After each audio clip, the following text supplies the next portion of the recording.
네, 감사합니다. 저희가 드디어 창세기에서 벗어나서 신약으로 왔습니다. 창세기를 계속 하다가 보면 주님이 먼저 재림하실까 봐 저희가 잠깐 신약으로 왔습니다. 자, 하나님이 세상을 이처럼 사랑하사라는 말씀으로 여러분께 선포될 때 여러분 큰 은혜 되시기 바랍니다. 사실요, 이 본문이 굉장히 유명한 본문이에요. 여러분들이 여러 번 들어보셨을 설교일 텐데, 그래서 사실 이렇게 유명한 본문을 설교하려면 설교자로서도 굉장히 부담이 있어요. 그래서 사실 이 본문은요, 전통적인 해석 방식하고 새로운 해석 방식이 있는데요, 오늘은 두 가지를 다 나눠보도록 하겠습니다.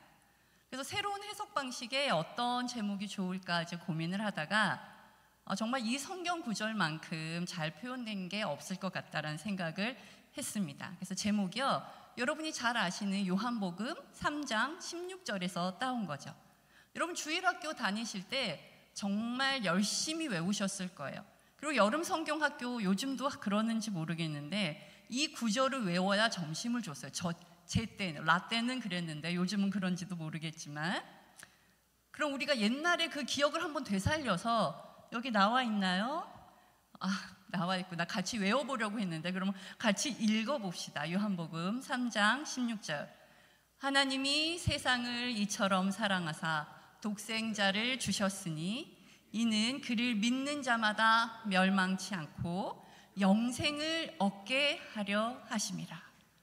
네, 오늘요 이 본문이요, 여러분 보시면 네 가지 밭이 굉장히 명확하게 구분돼서 나오죠. 예수님이요 이렇게 설명을 하실 때 정말 비유를 많이 사용하셨어요.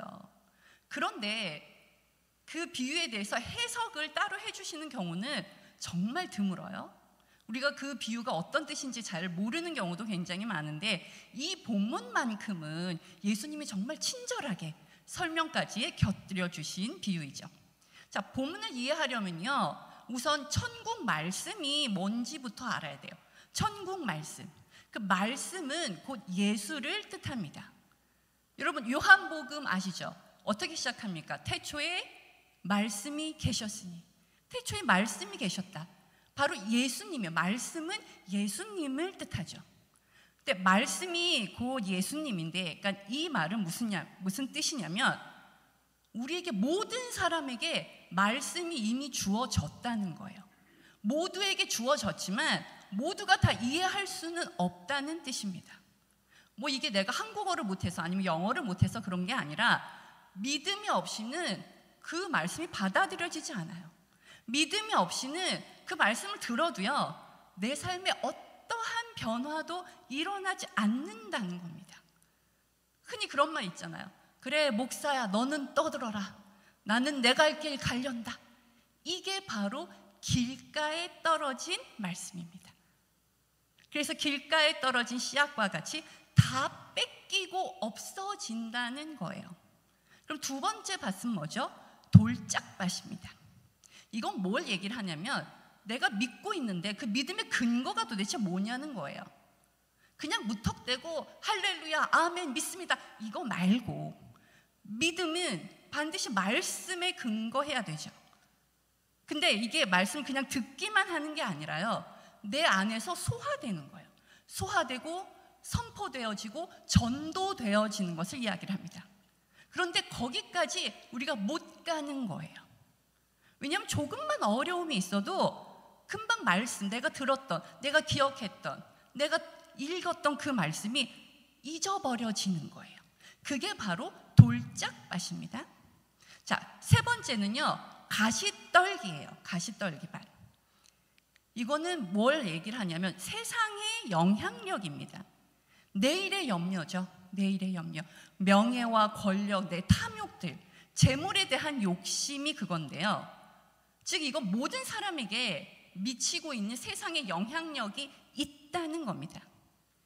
이 부분은요, 인생의 주인이 누군지 근본적인 질문을 우리에게 하고 있습니다.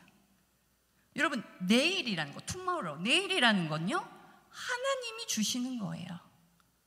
하나님이 붙들고 있는 시간입니다. 그래서 루즈벨트가 이렇게 얘기를 했습니다. 시간에 대해서. 어제는 역사이고, 우리 다 아는 내용이에요. 어제는 역사이고, 내일은 미스테리고, 오늘은 선물이다. 많이 들어보셨죠? 자, 그런데 혹시 최근에 미지의 서울이라는 드라마를 보신 분이 계실까요? 거기에 우리 서영 자매하고 너무 닮은 박보영 배우가 나옵니다. 거기서 굉장히 유명한 대사가 있어요. 뭐라고 했냐면, 어제는 끝났고 내일은 멀었고 오늘은 아직 모른다. 자, 여러분 내일에 대해서 어떻게 생각하세요? 내일. 사실 저는 이 말을 이렇게 바꾸는 게 맞지 않을까 생각을 해요. 어제는 감사예요. 감사고, 오늘은 축복이죠. 내게 주어진 축복이에요. 그리고 내일은 믿음으로만 열 수 있는 시간이다. 전 이렇게 생각을 합니다. 왜냐하면 내일이라는 것은 하나님의 영역이에요. 그런데 우리가 내일의 염려 때문에 한 발짝도 못 나가는 거예요. 내 영역도 아닌데, 내가 할 수 있는 것도 아닌데, 내 능력도 안 되는 일인데 끌어안고 막 걱정을 하고 있는 거죠. 사실 이건요, 자세에 대한 문제예요. 내 자세. 이 본문 뒤에 여러분 마태복음 많이 읽어보셨겠지만 뒤에 부자 청년 이야기가 나와요. 가진 재산을 다 포기하고 예수님을 따르라고 했더니 어떻게 했죠? 근심하며 돌아가 버렸어요. 이건요, 물질 자체의 문제가 아니라 물질에 대한 자세가 문제였던 거예요. 뭐요? 내가 지켜야 될 것 같으니까. 내가 그거를 잘 지키고 관리해야 될 것 같아. 그래서 이게 바로요, 가시떨기에 떨어진 씨앗입니다. 자, 마지막은 뭐죠? 좋은 땅이에요. 좋은 땅. 이 좋은 땅은요, 좋은 마음을 가지고 있고 인내할 수 있고, 내가 들었던 그 말씀을, 예수를 내 마음 안에 담아두는 거죠. 그 말씀을 또 믿어요. 그럼 좋은 밭이 된대요. 이 부분에 대해서 마가복음은 30배, 60배, 100배라고 썼어요. 30배, 60배, 100배가 될 거야. 즉 더 이상 좋을 수 없다는 뜻이거든요. 그러니까 좋은 밭은 하나님의 나라를 내 마음에 담고 있는 것입니다. 여러분, 하나님의 나라는요, 마음에서 시작이 돼요. 13장 전체가 천국, 하나님의 나라에 대한 말씀이거든요. 여기서 나오는 밭은 바로 마음이에요. 그러니까 하나님 나라가 여기 있다, 하나님 나라가 저기 있다, 이런 게 아니라 우리 마음속에서 시작한다는 거예요. 왜냐하면 우리가 거룩한 성전이고 우리 안에 성령님이 계시기 때문입니다. 그런데 여러분, 검색을 한번 해보세요. 천국 검색하면 김밥 천국이 먼저 나와요. 낙원 검색하면 낙원 떡집이 나오는 세상입니다. 아무도 하나님의 천국, 하나님이 주신 낙원, 하나님의 나라에는 관심이 없어요. 이게 세상이에요. 그런데 하나님의 나라, 그 천국이 우리 마음속에 있니? 그리스도가 네 마음속에 있니? 네 마음속에 하나님의 말씀이 있고 그걸 순종함으로써 나를 바꿔나갈 수 있니? 그렇다면 너는 정말 온전해질 거야 라는 말씀이에요. 자, 그럼 여러분은요, 제가 질문해보죠. 여러분은 이 4가지 밭 중에 어떤 밭에 속하십니까? 여기까지가 전통적인 해석 방식이에요. 우리는 이렇게 배웠어요. 이렇게 들었어요. 저도 이렇게 배우고 이렇게 자랐어요. 그렇게 듣고 배우고 자랐는데 전통 방식의 해석은 뭐예요? 사람이 이렇게 4종류의 사람이 있다는 거예요. 그래서 우리가 좋은 밭의 사람이 되기 위해서 열심히 힘쓰자, 기도하자, 이렇게 해석을 했습니다. 저는요, 개인적으로 이 말씀이 너무 힘든 거예요. 아무리 노력을 해도 내가 좋은 밭이 되기 어려운 거예요. 뭐 되나 싶었는데 뒤돌아서면 또 안 되고, 안 되니까 또 낙담돼요. 그래서 이 말씀을 들고 설교하려니까 너무 힘든 거예요. 왜냐하면 나도 못하니까, 나도 안 되는데. 여러분, 이 말씀을요, 잘못 이해하면 윤리와 도덕이 됩니다. 근데 성경 말씀은 절대로 윤리도 아니고 도덕도 아니에요. 여러분 도덕설교, 윤리설교 많이 들어보셨죠? 어떻게 이야기합니까? 너 말씀대로 안 살면 벌받아. 너 저주받는다. 너 주일에 예배 안 드리고 딴 데 갔다가는 차 사고 난다. 11주 안에 너 3대가 빌어먹을 거야. 이게 윤리설교고 도덕설교예요. 우리 이런 설교 너무 끝없이 들었어요. 많이 들었어요. 우리가 좋은 밭 돼야죠. 좋은 밭 되면 좋은지 모르는 사람이 여기 어디 있어요? 그죠? 다 좋은 밭 되고 싶어요. 근데 여기서 정말 나는 정말 좋은 밭입니다 라고 얘기하실 수 있는 분 계세요? 계시다면 정말 훌륭한 거예요. 할렐루야죠. 좋은 일입니다. 근데 여러분 가슴에 손을 얹고 솔직하게 한번 생각해 보자고요. 우리 모두 돌밭과 가시밭 그 중간 어디쯤에 있어요. 왜냐하면 염려와 걱정이 막 휘몰아치면요 말씀을 잊어요. 어려움이 닥쳐오면요 넘어져요.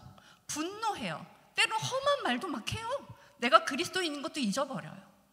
심지어 너무 힘들 땐 말씀이 귀에 들어오지도 않아요.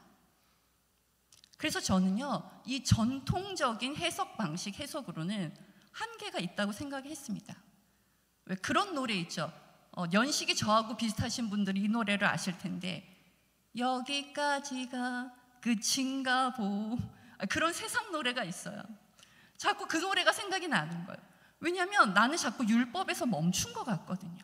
분명 그 다음에 은혜의 단계가 있다고 하나님이 얘기를 하셨는데 난 모르겠는 거예요. 어떻게 가는지 모르겠는 거예요. 한 발짝도 나갈 수가 없었어요. 그래서 저는 새로운 해석 방식에 답이 있었습니다. 답을 얻었어요. 브래드 크레닥이라는 설교학 교수님이 하신 해석입니다. 이 네 종류의 밭을요 우리는 전통적으로 각기 4명의 다른 사람으로 이해를 했어요. 근데 이거를 한 사람으로 보자는 거예요. 한 사람의 신앙 성장 과정으로 보는 거예요. 그래서 이걸 어떤 사람의 믿음의 변화로 본다면 더 이상 낙담하지 않을 수 있어요. 자괴감에 빠지지 않아도 돼요. 그리고 다른 사람을 비난할 필요도 없는 거예요. 그래서 여러분 이 새로운 해석으로 이 말씀을 다시 조명하면 우리는 여기서 중요한 2가지를 배울 수 있습니다. 첫째, 정죄하지 말라는 거예요. 왜냐하면 어제 돌밭이었던 그 마음이 오늘은 좋은 땅이 될 수 있어요. 그러니까 한 사람이 이게 믿음의 성장 과정이니까 오늘 가시밭이었던 그 사람이요 내일 좋은 땅이 될 수 있어요. 나만 그런가? 내 옆 사람도 동일하다는 거예요. 그 사람도 지금 뭐 돌밭이거나 가시밭이겠지만 성장할 거라는 거예요. 그래서 우리는요 정죄함 대신에 인내하고 기대할 수 있게 됩니다. 이게요 신앙을 하는 우리에게 주어진 일이에요. 하나님이 이거 하라고 우리를 부르셨습니다. 그 영혼이 성장하기를 기대해주고 인내해주는 거예요. 2번째 우리가 알 수 있는 건 뭐냐면 이 비유가요 여러분 사실은 옛날 성경 한번 찾아보세요. 씨 뿌리는 자의 비유 이렇게 나옵니다. 밭의 비유가 아니에요. 씨 뿌리는 이 농부는요 그 사람의 마음 상태가 어떻든지 간에 거룩한 낭비를 합니다. 여기서 농부는 하나님이시거든요. 그러니까 우리의 현재 모습에 하나님은 개의치 않으세요. 상처받지 않으세요. 좋은 밭이 될 거라는 그 믿음으로 인내해 주시고 기대해 주십니다. 이 농부는요 오늘도 씨를 뿌리고 계세요. 내가 가시밭인데 내가 돌밭에 불과한데도 낭비가 되는 걸 왜 모르시겠어요? 낭비가 되는 걸 아시면서도 계속 씨를 뿌려주시는 거예요. 예수를 우리에게 주시는 거예요. 그 하나님의 정성으로 내가 결국 좋은 밭이 될 수 있다라는 소망을 품는 것입니다. 이건요 하나님의 열심이 이루어가는 일입니다. 그래서 성경에 이렇게 적혀 있죠. 내가 아직 죄인 되었을 때 하나님이 나를 먼저 사랑하셨대요. 내가 좋은 밭이어서 사랑하신 게 아니라 내가 아직 가시밭이고 돌밭일 때 하나님이 먼저 사랑하셨습니다. 그래서 하나님이 세상을 이처럼 사랑하사 독생자를 주신 것입니다. 그분은요, 우리의 상태에 따라서 막 은혜를 덜 주시거나, 얘가 오늘 상태가 괜찮네? 그럼 은혜를 더 주시거나 그런 게 아니에요. 늘 동일하게 우리에게 은혜를 내려주고 계십니다. 사랑하시고 낭비가 되는 줄 아시죠? 그런데 끊임없이 씨를 뿌려주시고 끊임없이 우리에게 예수를 주시는 거예요. 어떻게 해요? 기대하시면서, 인내하시면서 좋은 밭이 될 수 있어, 넌 할 수 있어, 계속 응원하시는 그 아버지로서 우리를 바라보고 계십니다. 그래서 로마서 8장 1절, 그러므로 이제 그리스도 예수 안에 있는 자는 결코 정죄함이 없다. 왜냐하면요, 그리스도 예수 안에 우리는요 이미 사망의 법에서 벗어났거든요. 우리는 생명의 법으로 옮겨진 자들입니다. 하나님은 우리 상태가 돌밭이라고 정죄하지 않아 혼내시는 게 아니에요. 우리가 가시밭이라고 은혜를 오늘 좀 덜 줘야겠다 그러지 않습니다. 좋은 밭이 되기를 정말로 인내하시고 기대하십니다. 여러분, 세상 살면서요, 누군가 날 이렇게 믿어주잖아요. 그러면 폐허 같은 마음 속에서도 일어날 수 있어요. 여러분, 남자가 가장 고마워하는 여자가 어떤 여자인지 아십니까? 밥 잘 사주는 예쁜 누나 말고, 남자가 가장 고마워하는 여자는 내가 부족할 때 날 믿고 내 옆에 있어준 사람이래요. 그건요, 여자도 마찬가지예요. 내가 잘 나가고 예쁘고 젊을 때, 정말 힘이 넘칠 때, 그럴 때 말고 내가 조금 초라하고 내가 조금 별 볼 일 없을 때 나를 믿어주고 내 옆에 있어준 그 사람, 정말 고맙죠. 그 사랑으로 우린 다시 일어나거든요. 여러분, 우리가 주변에게 그런 사람이 되어줘야 되는 거예요. 내가 꼴배기 싫어하는 그 사람, 저거 인간 되겠어? 이런 게 아니라 저 사람도 언젠가는 좋은 밭이 될 거야. 믿어주고 기대해 주는 거예요. 왜냐하면 하나님이 나에게 그렇게 하셨으니까. 하나님이 내가 정말 좋은 밭 되기를 기대해 주셨으니까. 우리도 그 사람을 인정해 주고 사랑해 주고 기대해 주면요, 그 사람도 좋은 밭이 됩니다. 왜냐하면 이건 하나님이 이끌어가는 일이기 때문이에요. 이렇게 엉망진창인 우리에게 하나님이요, 아직도 기대하시잖아요. 아직도 사랑하시잖아요. 예수를 이미 주셨잖아요.